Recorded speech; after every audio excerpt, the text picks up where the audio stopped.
ইসলামী দলগুলিকে ঐক্যবদ্ধভাবে নির্বাচন অংশগ্রহণ করার জন্য আমরা আহ্বান জানিয়েছি এবং আলহামদুলিল্লাহ অনেক দলগুলি সম্মত জ্ঞাপন করেছেন।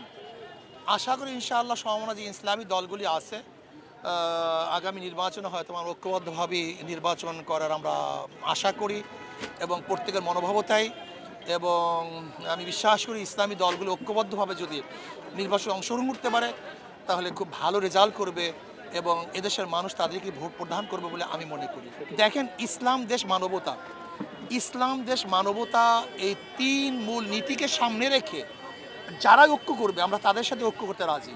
এতে যদি আমি এই কথা বলবো সে ইসলামপন্থী, ইসলামের বাহিরেও যে কোনো সংগঠন ইসলাম দেশ মানবতার স্বার্থে ঐক্য হয় তাহলে আমরা তাদের সাথে ঐক্য করব। তখন তো জোট নির্ধারণ করবে কে কোন জায়গায় নির্বাচন করবে, তখন তার নিজের একা এখতিয়ার থাকবে না, তখন তো শুধু একই দলের স্বতন্ত্র কোনো চিন্তাভাবনা থাকবে না বা স্বতন্ত্র কোনো পরামর্শ তারা নিতে পারবে না, সিদ্ধান্ত নিতে পারবে না। আমি তো বললাম যদি ইসলামী দলগুলো ঐক্যবদ্ধভাবে নির্বাচন করে তাহলে আমি মনে করি এদেশে সরকার তারাই গঠন করবে। আমি একেবারে নির্ধারিত শতাংশ বলতে পারবো, কিন্তু জ্যামিতিক হারে বাড়ছে যা চিন্তাও করতে পারবেন না। যেরকম 5ই আগস্টের আগে এই আন্দোলন সাকসেস হবে এরকম অনেকেই ভাবে নাই, কিন্তু সাকসেস হয়ে গেছে।